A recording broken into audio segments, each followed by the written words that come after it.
आज Poonam love marriage करके अपने पापा के पास आई और अपने पापा से कहने लगी कि पापा मैंने अपनी पसंद के लड़के से शादी कर ली। उसके बाद पापा बहुत गुस्से में थे और वो बहुत ही सुलझे हुए शख्स थे। उसने बस अपनी बेटी से इतना कहा कि मेरे घर से निकल जाओ। बेटी ने कहा अभी इनके पास कोई काम नहीं है, हमें रहने दीजिए, हम बाद में चले जाएंगे। पर उसके पापा ने एक नहीं सुनी और उसे घर से बाहर कर दिया। कुछ साल बीत गए। अब पूनम के पापा नहीं रहे और दुर्भाग्यवश जिस लड़के ने पूनम से शादी की वो भी उसे धोखा देकर भाग गया। पूनम की एक लड़की और एक लड़का था। पूनम खुद का एक रेस्टोरेंट चला रही थी जिससे उसका जीवन यापन हो रहा था। पूनम को जब ये खबर हुई कि उसके पापा नहीं रहे तो उसने मन में सोचा, अच्छा हुआ मुझे घर से निकाल दिया था, दर दर की ठोकरें खाने को छोड़ दिया। मेरे पति के छोड़े जाने के बाद भी मुझे घर नहीं बुलाया। मैं नहीं जाऊंगी उनकी अंतिम यात्रा में। पर उसके ताऊजी ने कहा पूनम जाने वाला शख्स तो चला गया, अब उनसे दुश्मनी कैसी। पूनम ने पहले हाँ नहीं किया, फिर सोचा चलो हो आती हूं, देखूं तो जिन्होंने मुझे ठुकराया वो मरने के बाद कैसे सुकून पाता है। पूनम जब अपने पापा के घर आई तो सब उनकी अंतिम यात्रा की तैयारी कर रहे थे, पर पूनम को उनके मरने का कोई दुख नहीं था। वो तो बस अपने ताऊजी के कहने पर आई थी। अब पूनम के पापा की अंतिम यात्रा शुरू हुई। सब रो रहे थे पर पूनम दूर खड़ी हुई थी। जैसे जैसे सब कार्यक्रम निपट गया, आज पूनम के पापा की 13वीं थी। उसके ताऊजी आए और पूनम के हाथ में एक खत देते हुए कहा, ये तुम्हारे पापा ने तुम्हें दिया है, हो सके तो इसे पढ़ लेना। रात हो चुकी थी, सारे मेहमान जा चुके थे। पूनम ने वो खत निकाला और पढ़ने लगी। उसमें सबसे पहले लिखा था, मेरी प्यारी गुड़िया, मुझे मालूम है तुम मुझसे बहुत नाराज हो, पर अपने पापा को माफ कर देना। मैं जानता हूं तुम्हें मैंने घर से निकाला था, तुम्हारे पास रहने की जगह नहीं थी, तुम दर दर की ठोकरें खा रही थी, पर मैं भी उदास था। तुम्हें कैसे बताऊं। याद है तुम्हें जब तुम 5 साल की थी, तब तुम्हारी माँ हमें छोड़ के चली गई थी। तब तुम कितना रोती थी, डरती थी, मेरे बिना सोती नहीं थी, रातों को उठकर रोती थी। तब मैं भी सारी रात तुम्हारे साथ जागता था। तुम जब स्कूल जाने से डरती थी तब मैं भी सारा समय तुम्हारे स्कूल की खिड़की पर खड़ा होता था, और जैसे ही तुम स्कूल से बाहर आती थी तुम्हें सीने से लगा लेता था। वो कच्चा पक्का खाना याद है तुम्हें, जो तुम्हें पसंद नहीं आता था, मैं उसे फेंक कर फिर से तुम्हारे लिए नया खाना बनाता था कि तुम भूखी ना रहो। याद है तुम्हें जब तुम्हें बुखार आया था तो मैं सारा दिन तुम्हारे पास बैठा रहता था, अंदर ही अंदर रोता था, पर तुम्हें हंसाता था कि तुम ना रो वरना मैं रो पड़ता था। वो पहली बार की हाई स्कूल की परीक्षा जब तुम रात भर पढ़ती थी तो मैं सारी रात तुम्हें चाय बना कर देता था। याद है तुम्हें जब तुम पहली बार कॉलेज गई थी और तुम्हें लड़कों ने छेड़ा था, तो मैं तुम्हारे साथ कॉलेज गया और उन बदतमीज लड़कों से भिड़ गया। उम्र हो गई थी और मैं कमजोर भी, कुछ चोटें मुझे भी आई थी, पर हर लड़की की नजर में पापा हीरो होते हैं, इसलिए अपना दर्द सह गया।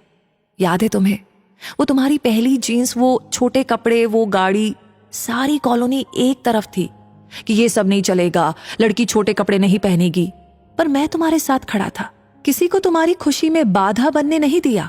तुम्हारा वो रातों को देर से आना, कभी कभी शराब पीना, डिस्को जाना, लड़कों के साथ घूमना, इन सब बातों को कभी मैंने गौर नहीं किया। पर एक दिन तुम एक लड़के से शादी करके आई, वो भी उस लड़के से जिसके बारे में तुम्हें कुछ भी पता नहीं था। तुम्हारा पापा हूं, मैंने उस लड़के के बारे में सब पता किया। उसने न जाने वासना और पैसे के लिए कितनी लड़कियों को धोखा दिया, पर तुम तो उस वक्त प्रेम में अंधी थी। तुमने एक बार भी मुझसे नहीं पूछा और सीधा शादी करके आ गई। मेरे कितने अरमान थे, तुम्हें डोली में बिठाऊं, चांद तारों की तरह तुम्हें सजाऊं, ऐसी धूमधाम से शादी करूं कि लोग बोल पड़े, वो देखो शर्मा जी, जिन्होंने अपनी बच्ची को इतने नाजों से अकेले पाला है। पर तुमने मेरे सारे ख्वाब तोड़ दिए। खैर, इन सब बातों का कोई मतलब नहीं है। मैंने तो तुम्हारे लिए खत इसलिए छोड़ा है कि कुछ बता सकूं। मेरी गुड़िया, अलमारी में तुम्हारी माँ के गहने और मैंने जो तुम्हारी शादी के लिए गहने खरीदे थे वो सब रखे हैं। 3-4 घर और कुछ जमीनें हैं, मैंने सब तुम्हारे और तुम्हारे बच्चों के नाम कर दी हैं। कुछ पैसे बैंक में हैं, तुम बैंक जाकर उसे निकाल लेना। और आखिरी में बस इतना ही कहूंगा कि गुड़िया, काश तुमने मुझे समझा होता। मैं तुम्हारा दुश्मन नहीं था, तुम्हारा पापा था, वो पापा जिसने तुम्हारी माँ के मरने के बाद भी दूसरी शादी नहीं की, लोगों के ताने सुने, गालियां सुनी, न जाने कितने रिश्ते ठुकराए, पर तुम्हें दूसरी माँ से कष्ट ना हो इसलिए खुद की ख्वाहिशें मारती। अंत में बस इतना ही कहूंगा कि मेरी गुड़िया, जिस दिन तुम शादी के जोड़े में घर आई थी, तुम्हारा बाप पहली बार टूटा था। तुम्हारी माँ के मरने के समय भी उतना नहीं रोया मैं जितना उस वक्त, और उस दिन से हर दिन रोया। इसलिए नहीं कि समाज, जात, परिवार, रिश्तेदार क्या कहेंगे, इसलिए वो जो मेरी नन्ही सी गुड़िया सूसू तक करने के लिए सारी रात मुझे उठाती थी, पर जिसने शादी का इतना बड़ा फैसला लिया पर मुझे एक बार भी बताना सही नहीं समझा। गुड़िया, अब तो तुम भी माँ हो। औलाद का दर्द, खुशी सब क्या होता है, वो जब दिल तोड़ते हैं तो कैसा लगता है। ईश्वर तुम्हें कभी ये दर्द ना दिखाए। एक खराब पिता ही समझ के मुझे माफ कर देना मेरी गुड़िया। तुम्हारा पापा अच्छा नहीं था जो तुमने उसे इतना बड़ा दर्द दिया। अब खत यहीं समाप्त कर रहा हूं, हो सके तो माफ कर देना।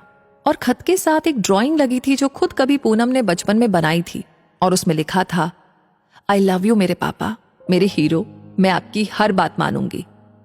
पूनम रो रही थी। उतने में उसके ताऊजी आ गए। पूनम ने उन्हें रोते रोते सब कुछ बताया, पर एक बात उसके ताऊजी ने बताई। उसके ताऊजी ने कहा कि पूनम, वो जो तुम्हें रेस्टोरेंट खोलने के और घर खरीदने के पैसे जो मैंने दिए थे, वो मैंने नहीं बल्कि तुम्हारे पिताजी ने मुझसे दिलवाए थे। क्योंकि औलाद चाहे कितनी भी बुरी हो, माँ बाप कभी बुरे नहीं होते। औलाद चाहे माँ बाप को छोड़ दे, माँ बाप मरने के बाद भी अपने बच्चों को दुआ देते हैं।